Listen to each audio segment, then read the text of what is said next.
Well, I wanted to start off to just let you know kind of what happened, because obviously this is not the way you all remember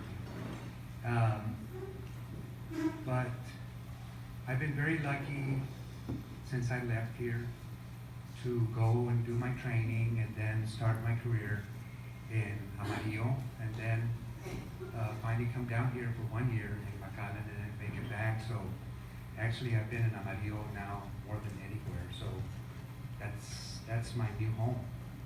But I wanted to come back here to see my old home, and it's gone.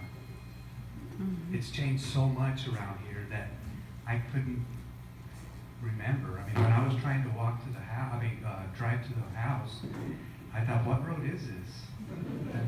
Where are we? And then when I got home, I looked across the street, it's like, oh my gosh, there's a gold gym. I would have loved this years ago. It's like, see you later, Mom. Yeah. But anyway, things were going okay with life. I've got two, first of all, I've got a wonderful wife and my two boys that you all have met. Can you all get up for a minute?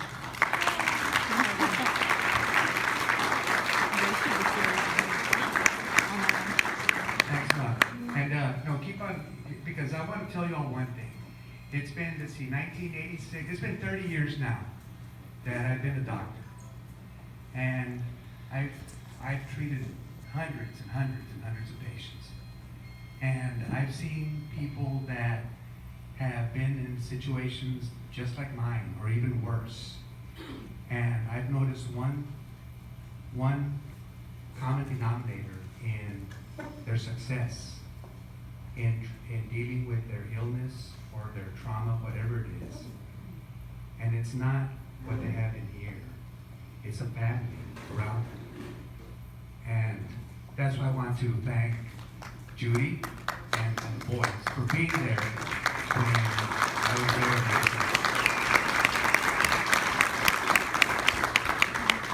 They did a lot.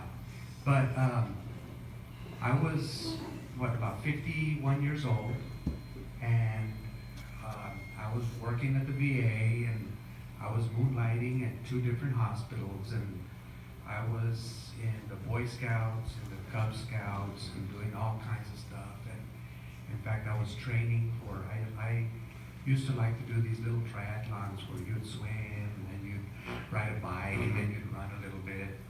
And then for spring break, I decided to take the boys to San Antonio and to Austin. I wanted to show them UT, where I went to school. And we did. And after spring break, we got home and things were fine. And at that time, Joey was in Little League. And so I remember going to the park and we were playing catch. And little did I know that that's probably the last time I would throw a ball, at least with a hand. Because that weekend, something happened, I don't know. But I got sick in the middle of the night. And I developed a fever and a pretty high temperature. It was like 104, something like that. And I didn't feel good to the point that Tylenol wouldn't get my temperature down, and Judy even got me in a tub with ice water. And so that next day we went to the emergency room, and it was funny because the nurses were saying, "Gabi, you're so sick. What are you doing here?" You know, but anyway, that's how that goes. And they gave me an injection and pretty much said, it's probably your gallbladder, go home. And they gave me a shot that eventually probably saved my life. So I went home for about 12 hours, and I woke up again in the middle of the night, and my hands and my feet were freezing. And I woke Judy up and said, there's something wrong.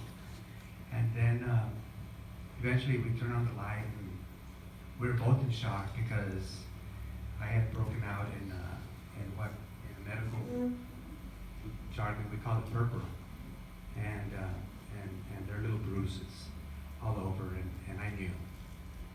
had got me. Something had got me bad.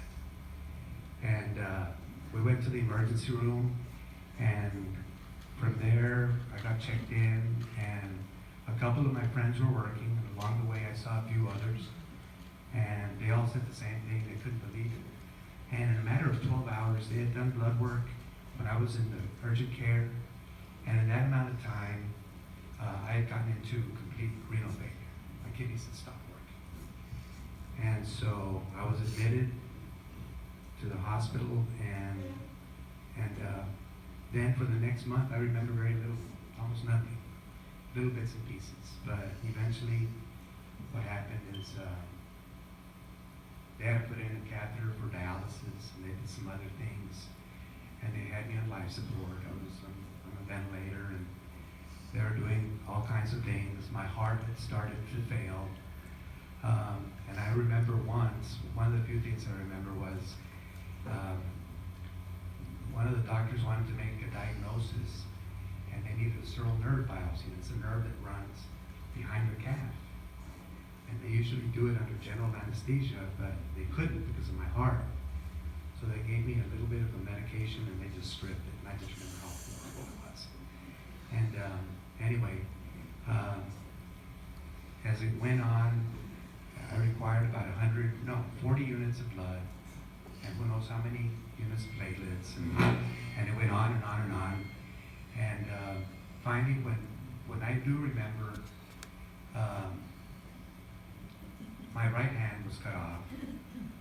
My left hand was black, as were my left and right legs, primarily the feet. And the doctors pretty much told me what was going on and what my prognosis was, and pretty much I was in what's called DIC, diffuse intravascular coagulation. You have to remember that. And purpura fulminans and renal failure. And they did all kinds of stuff. They tried to improve the circulation in my arms and my legs. Believe it or not, I had leech therapy, so they tell me that I had leeches all over me. I remember very little about it. I wonder if they're really leeches, but they're not big cockroaches. And that's why it didn't work. And then they even did a heart cath where the cardiologist tried to go in and open the arteries. And I think the latest thing, the ultimate life-saving procedure they did, which was very risky, but they did a thoracotomy, and they came in for here. And they did what's called a sympathectomy. They go right along your spine, and there's a bunch of nerves. And they cut them with the hope that it won't cause as much vasoconstriction, that your arteries don't clog down too much, so that the circulation is better. Well, it didn't. Well, who knows? It might have worked. Maybe it did, because maybe I would have lost more of my limbs. So who knows? But one of the side effects is that I don't sweat very much, and it makes it very difficult in the heat. You know, I'm outside in the hot, I don't sweat. I get hot very, very. Somebody mentioned how hot my face was a while ago, and that's the reason. And so anyway, I went through pretty much what they told me was, we got to sit tight, and when your arms stop rotting away, that's when we'll cut. And so that's how it went for weeks and weeks. And I was there in the hospital, and let me tell you, it's a horrible feeling just sitting there with not being able to use your hands, your feet. By that time I was hooked on narcotics. I was in pain all the time, but I couldn't do anything. They finally gave me some device where I would blow into it, or the nurse's station. And I learned a lot of things, especially being a doctor, is how many mistakes are made in the hospital. Let me tell you about this one incident. But they had put in a chest tube. And it's pretty much a tube that goes in between the ribs to pull out water, pull out blood, whatever's pressing down on your lung, therefore you can breathe better. And that happened when they did that procedure, and it's normal. There's nothing wrong about it. It happens. But anyway, it was time to remove it. So the doctor kind of said, take it out. So one of the nurses came by and started tugging, and I said, God, that hurts a lot. So I said, I'll be back. And so the next nurse comes, and she was probably about a foot higher, and huskier, and she tugged at it, and nothing happened. So I said, please, get some help. Well, then they called Big Bertha. That's what I thought she was. And she was tugging, and I finally said, enough of this. And so they took me down to the radiology department, and under fluoroscopy, well, sure, there was a balloon inflated inside, and you would have to deflate to remove it. So, you know, I saw that kind of thing. Another time, I saw I thought it was a nurse, but you know how it is nowadays in the hospital. Everybody has scrubs, you know, who's who. But this person comes in and they have a badge, so fine, and they did what's called the bladder scan. And it's an ultrasound that they put over just under your navel to check to see if there's a lot of urine in your bladder, which would signify that you either have a blockage and that you need a catheter. And again, I was kind of, I didn't want to laugh, but the lady had the probe up here. I was like, oh, I'm in big trouble. But anyway, eventually I had the amputations, and I started the rehab program. And once again, I want to thank every single person here, because it was your prayers that did it. The doctors pretty much told Judy, this is it, it's over. It's over, that's it. And they were expecting me to die. And then one doctor came in and said, you better cut off that hand before he's dead. And they did, and guess what? Things started to turn around. But I'm convinced that it was the power of God and the power of your prayer, and it all got channeled into that woman over there who was by my side. And thank goodness that she's a nurse, a registered nurse, to help me with everything that went through. Because otherwise, I don't know what would have happened. But that's how it was. So there I am in rehab, and well, golly, they don't know what to do. It's like, okay, there's a double amputee. Okay, well, make him do this. Well, he can't, because he doesn't have hands either. It's like, oh, crap. What's going to happen here? So it was awful. I mean, we were just reinventing the wheel. And I had all kinds of questions. How am I going to do this? How am I going to do that? And I think the one part, the eye-opener was one day, and this was one of the doctors that saved my life. And I respect him. I respect him for what he's done. But one day, he comes in, he does his rounds, and he goes, sits down and talks. And at the end, by the dresser that I had over here, he gets a card and he puts it down there. And I said, what is that? He says, oh, it's nothing. It's the number to the Social Security office. You know, when you're ready. And that annoyed me. And I thought, I'm not going to do this. Come on, I'm 51 years old. How can I go on Social Security?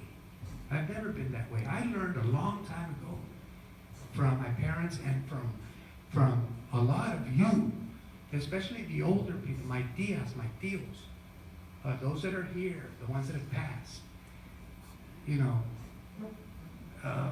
work it. Nothing comes easy. Nothing.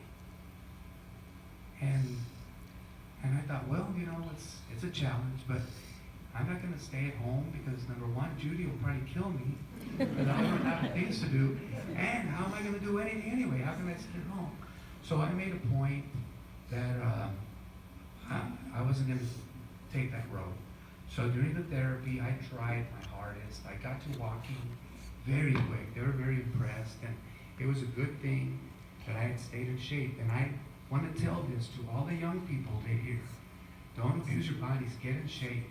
Do what you can, because I doubt and I hope that nothing like this ever happens to anybody. In fact, I hope that I took the hit for everybody in here. I really do. Because I don't want anybody to have to go through anything like this. if it was up to me, and I'd go through it again.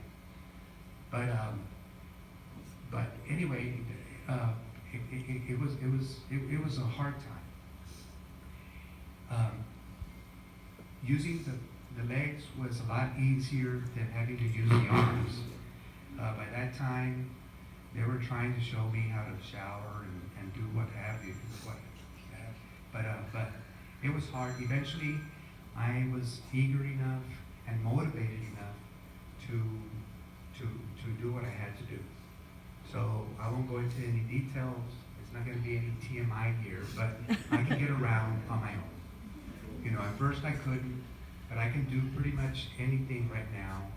I drive, and the one thing is when I got discharged from the hospital, within a month, maybe 2 months, I was on dialysis, on peritoneal dialysis, which meant that I got dialysis done at the house, and I had a tube here. And luckily with Judy, she would do my 12s, and I was very fortunate for that. Very fortunate. And I went back to work, and there I was. And what I would do is I would work, and at noon Judy would come, and she would she would empty my stomach, and the day went on. And at night I was in bed at 10, and I would wake up at 7, and it was like that day in, day out, day in, day out, day in and day out. There was no time for vacations. The only vacations I had was maybe to go to Fort Worth for what I'm going to go into about in a little bit. But that's how it was. I got on the transplant list, and everything looked real good because I had a perfect blood type. But with all the blood transfusions that I had so many antibodies that they found it difficult to find a match. But luckily, one day, they called. And the way, if anybody's been through a transplant before, when they call, it's like, we got something. And I remember I was in the middle of a big meeting, and my phone went off, and I said, see you later, bye, and took off. And by that time, Judy and I had like 2 or 3 warnings. So she learned to have all the bags ready, and we took off. And we got there, and everything looked good. I was going to get a kidney transplant. Everything was going to be great. Well, guess what? I had a kidney transplant, and then 2 days later, something went wrong. And my abdomen distended. I eventually perforated my colon. It popped. And so there I was with a brand new kidney on all this medication to suppress the immune system, and I had a belly full of sweet corn. And there we go. They had to open me up, ICU, and the ventilator again. Judy was alone in Fort Worth. Nobody was there. No. And she was having to sleep in a car, just waiting to see what happened. Next day, they had to cut me open again. Again, I don't remember any of this. It's just what they tell me. And then finally, when I come to, guess what? My catheter is gone. But now I've got a bag, an ileostomy bag right here. And you know what? I've been through 4 amputations. And I've been through kidney failure. I've been through a kidney transplant. The worst thing in the world is having that ileostomy. It changes your whole life. And I know there's people here that can relate. And especially, what are you going to do? You give an ileostomy to a man with no hands? How am I going to change this thing? Didn't think about that. Anyway, I went down to about 110 pounds, and I had to spend a lot of time in Fort Worth before I finally gained my weight back. And I went back, and I remembered that Social Security card. And you know what? I went back to work. I would call Judy 2 or 3 times during the day. I would wear scrubs, and I still worked. I didn't see patients, but I still kept busy doing other things, supervising, taking care of business the way it is in a hospital. And Judy would come in, we'd go to the bathroom. By that time, the nurses knew, oh, Miss Benitez is here. And we'd go and take care of them. I didn't miss a day. In fact, when it was time to reverse the ileostomy. I was out maybe 2 days and I went back to work. And I thought, that's the way it should be.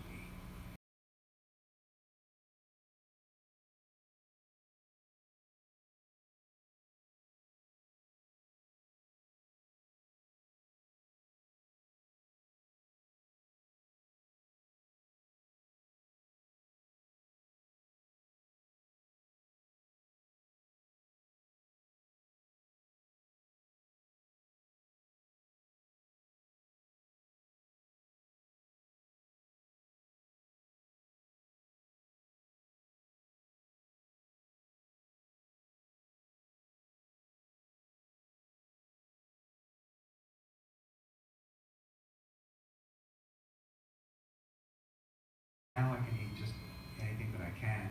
The one thing is that now I'm on medications that keep my kidney from being rejected. And by the way, you might not see it, but I do have a woman's kidney. So I am a woman. Yeah. I'm going through hot flashes. Woman of the year. I get moody. Bitchy. Yeah. And I did the Bruce Jenner before he did. Yeah.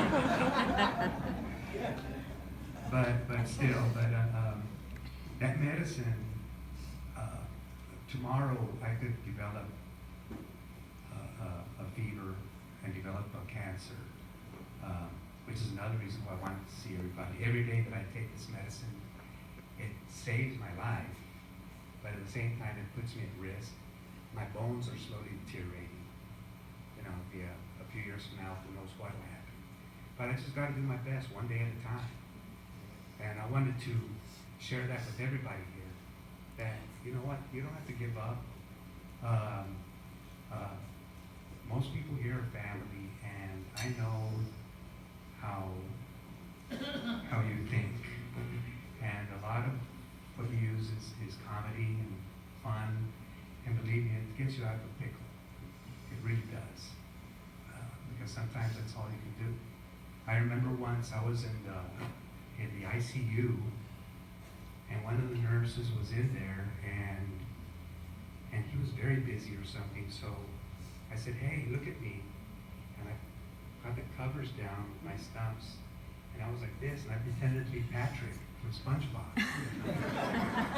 Made him laugh. But he couldn't believe it. He says, I can't, that's horrible. And it's humor that can do that to you. It goes a long way. It goes a whole long way. So with that medicine, it keeps me going. The dreams that I have now is, finally I've been asking for the last couple of years that I want to start seeing patients again. And I proved to them, I can use these. There's a few things that I can't do. I need a nurse practitioner primarily to feel lymph nodes. I don't want to miss any lymph nodes in the neck, or around here in the collar area. That would signify a cancer or something like that. I don't want to do that. I don't want to hurt patients. No pap smears. No, that's not. Yeah. She said no pap smears. Yeah. That's not. I got out of that one. Thank you. Yeah. But I'll have somebody. And then finally, after a couple of years, thanks to a couple of friends and thanks to our new hospital director, they're giving me a chance. So I'll be able to start seeing patients again and doing. I like what I do, but it was a lot of it is, that's not for me. It's not behind. 2 nights ago, we went to go see Concussion. I recommend that you see it. And the pathologist, he got asked to take a job in the White House, being the main coroner, which would be a supervisory role. He never had to have his answer, and he declined it. And I'm the same way. I always had a strong work ethic. I had it at the Capitan. I still remember, when it would rain and the middle of the Capitan was wet with 2 inches of water, and there we were with a cup, having to take it outside.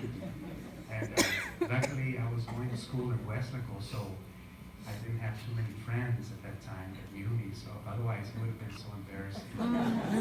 But you know what? All that comes back, and like I said, it's taught me a lot of things, and from what's happened to me now is also working with patients. I've learned to empathize. You know, they come in and they're upset with something. Well, the last thing you want to do is upset them again. And there's no question that there's a lot of sick people out there, and sometimes I don't understand the way they feel, but that doesn't make me, the know-it-all. So that kind of helps me in seeing what they go through. There's been a couple of times when I was doing compensation and pension exams, and this one guy comes in with headaches. And there I am. He says, I'm embarrassed to be here. But I told him, you know what? You served for us. You deserve this. And that's what I said to all the veterans. And once again, I'm very happy that I'm in the place where I am now. Tomorrow's another story. I'm very happy I'm not happy that this happened.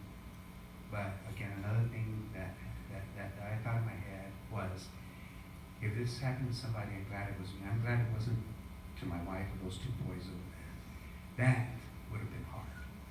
That I would not, I mean, I don't know. I don't know how I would be able to handle it.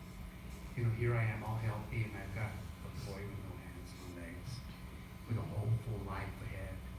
And that's what kind of got me thinking, well, you know what? I'm 51. I've lived a good life. I mean, I got exactly what I had never, reached out to. I got exactly what I had wanted, and through the years, I learned, probably getting older, that a lot of the dreams that you've had, or especially those dreams. But one thing that I can say to the younger people is please,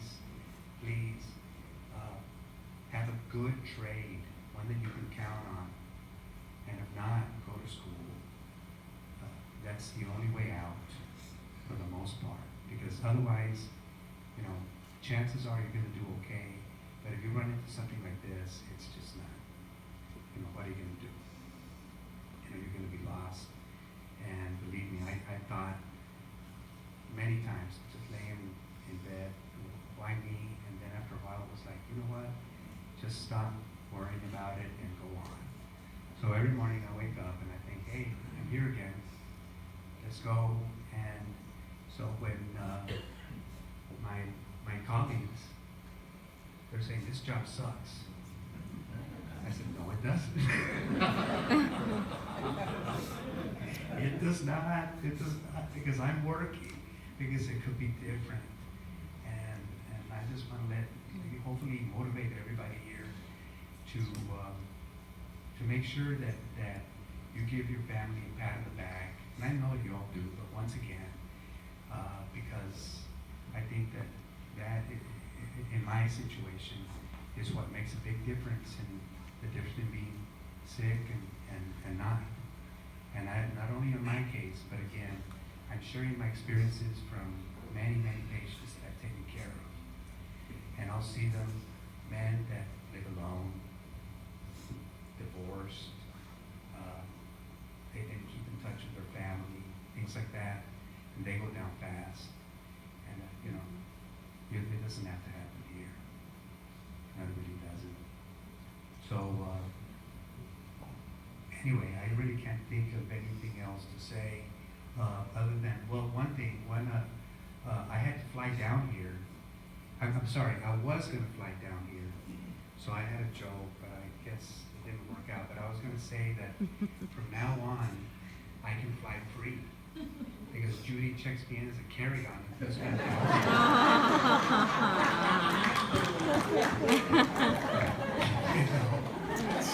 She gives me a snack and says, okay, we'll be back in a while. I thought, why not? But anyway, well, thank you so much. Anybody have any questions or want to share any Why don't you share the story about your testicles? Oh, you already She Which already one? killed it. No, no. Shh. Oh, this is a Aw. joke. Okay. Well, yeah, well, I told him, but it comes from a joke. Yeah. Um, She already killed it. yeah, okay, in it, Gave okay, the let's say punch on this. the way. And I lay down and they have an oxygen mask on me, you know, like the CPAP, oxygen mask.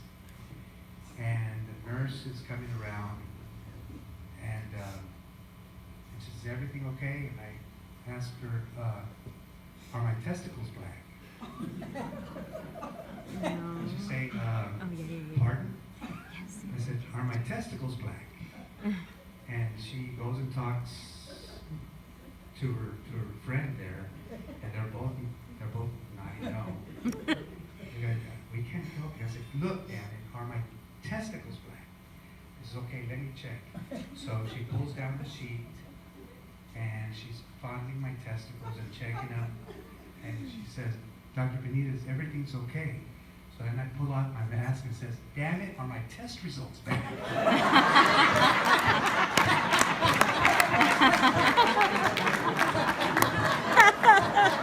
Is that really happening? Yes. Shut up. It did. Oh, yeah. Oh no. So I told one of the doctors and he thought it was hilarious. And so anyway, anybody else? Anything else? Yes? No, no.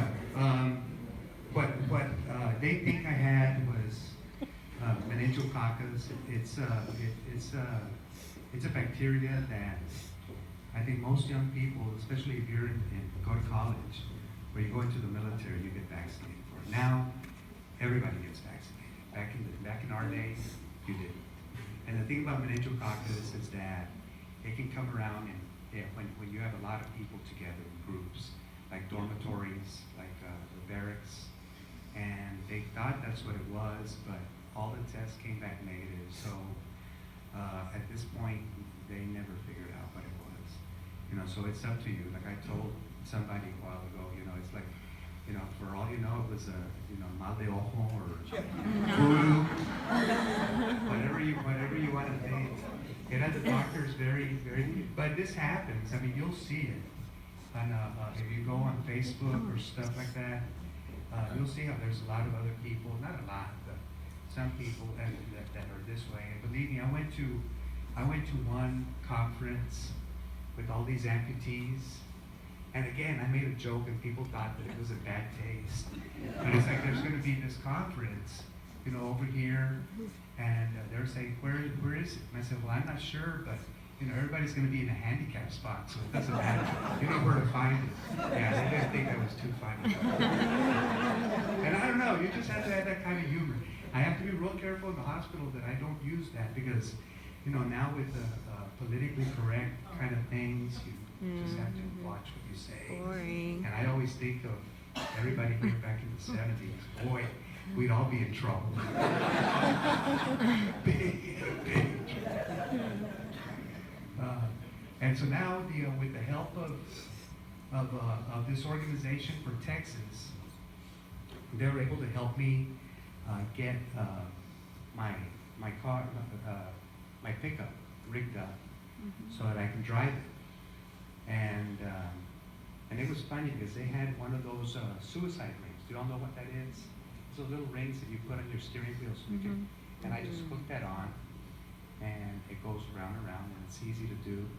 And then they had this lever that was it was bolted to the brake and to the accelerator. So whether you moved your hand back and forth or up and down, it would let you go. You know, by moving it up and down, it was the accelerator. By moving it forward, it was the brake. If you did a little of both, you spin your wheels.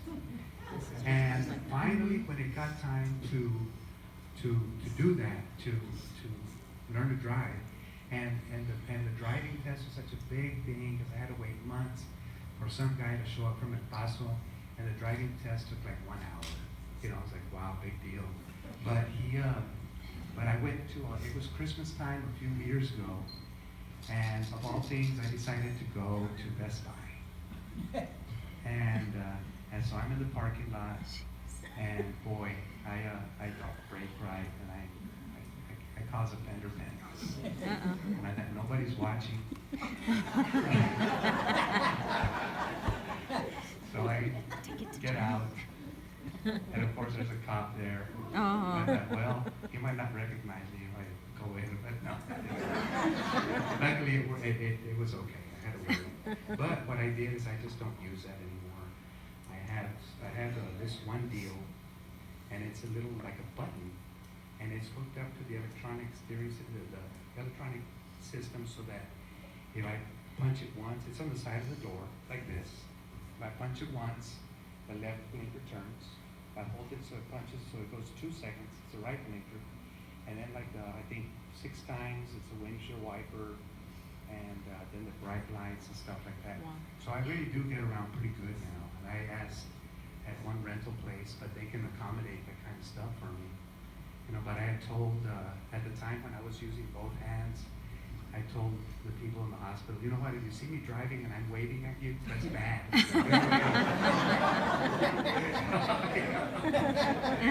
Yeah, that's not a good deal. It's not good. And just about every other thing that I've learned or that I've accomplished has been with the help of Judy. I mean, in addition to being a nurse and a mom, you know, Judy is excellent at sewing, embroidering, a seamstress, and she's done it since she was a kid. I mean, remember, she grew up in South Dakota on a farm, and when it snowed 2 feet, you know, there's nothing to do there, but so she picked it up. I make good tortillas. Yeah, I know you do. I know you do. And for instance, what we learned was like for my jeans or pants or stuff like that, Velcro. And so I've got Velcro now that there's a button, for instance, but there's Velcro, so it's very easy to just undo it, snap it on and off. With the dress shirts, she was able to get a sort of a long, what would you call it, Judy? Rope, fabric, it's a strip of fabric. And she put buttons right here in the back of my shirts, and you just hook that button in, so that when I get a dress, that strip is down here, so I grab it with my teeth and pull it, and guess what? My shirt's tucked in. Otherwise, there's no way to do that. So now I can go to work, and I saw a lot of the other amputees at this conference, and nobody dressed up good. I mean, you know, they look like I look right now. So yeah, I was like, hey, look, you know, I did this. And so there's just a whole lot of things that I had to learn all over again. And I still miss my hands, of course. You know, I miss playing ball with the boys. It's just not the way it used to be, or the way I wanted it to be, but, you know, it goes on. I tried those, you know, those bionic hands that you hear about. Well, my prosthetist, the guy who makes all this, he became a very good friend, obviously. And he was able to get me some. Golly, those things cost $35,000. And I wanted to try one, and he was like, well, you don't try them, you just buy them. And I said, you know what? Do I have to buy a Corvette without driving it, test driving it or something? Come on. So he was able to swing a deal, and he got me a prosthetic, a bionic one. And not only did he get it for me, he let me take it home for the weekend, which is fantastic. And that's where I learned the hard way, that the only way to use those things is to have a good hand. You need a good hand, because there's a sleeve, and then there's electrodes. It works by flexing your forearm muscles. If you flex in, it closes the hand. If you extend it out, it opens the hand. So that's how it works. And then you can program it to point or to give you a thumbs up or any of these things, how to write. And so it was a disappointment, but then I learned that a lot of things that you see out there that you wonder, wow, you could try this, just didn't work for me. I tried, they had the problem with these legs is that I can't dorsiflex, I can't bend my ankle. And And you'd be surprised how important that is. So I can't squat, this is it. I'm more leaning forward than anything. I was so horrified because I love to exercise in the past, and squats was one of my main workouts. And that went down the drain. But they had this high bionic power leg or something. So I got somebody to come to his office and to try it out. And the problem is that they make that for people 170 pounds and heavier. So I was walking out, moving boots. So that didn't work. So now I've got these, and they tend to do the job. They're very easy. Like I said, there's not a lot of people that have this problem, but I see how I really get along very well. I see people with less disabilities that are in worse shape, and sometimes when I see people use handicap parking, and the only problem I see is that they sit down too much. It just it kind of tears me up, but you know, that's how life is. So anyway, thank you so much for everybody. There's some people here that I haven't seen in a long time. Some of my classmates, thank you so much for coming by. You know, it's so different not having hands, not being able to hug somebody. I mean, it's just not the same. You can try to do it, but you know, you can't. There's a lot of things that I'd like to do. I used to play the guitar, that's out. I used to ride the bike a lot. And I got to the point, I had told Mark that I was going to set up my bike and get something done, but then I thought of the consequences of falling. And pretty much I got just a big negative response from everyone, including my family, including my friends. So I'm now working on getting a trike or something like that, and see if I can get back and do that. It's fun. But I walk because I can now. And believe me, it's a big difference when you can't. You know, and it was funny because when I was very sick, I would walk home on purpose. And there would be very nice people. Hey, you need a ride? No, I'm doing this.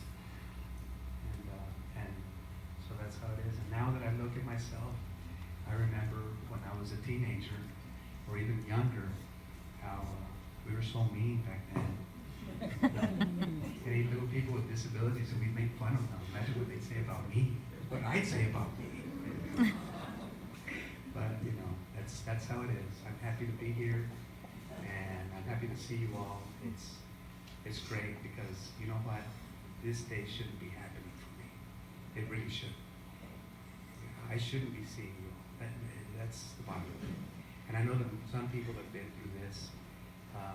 And I'm just so joyful that I can, you know, the fact that you're here and that I'm able to do that. And every day I do that because, you know, it wouldn't have happened. So, you know, there's a God out there, I think. I've been a doctor for 30 years, and you know what? When I graduated, I thought I knew everything. But these 30 years, I don't know anything. You know, as doc, that's why there are so many different specialties, so many different things, because we know very little. I mean, we're barely starting to get under the surface of how to take care of people. So if you've got your ideas and your myths and your things that I swear this happens, who knows? You might be right. But what I tell my patients is, as long as it's not hurting you, you know, physically, or most of the time it'll hurt your pocket. There's a lot of quacks out there, a lot of little things that you have to watch out for. Anyway, thank you so much, and have a good new year, all right?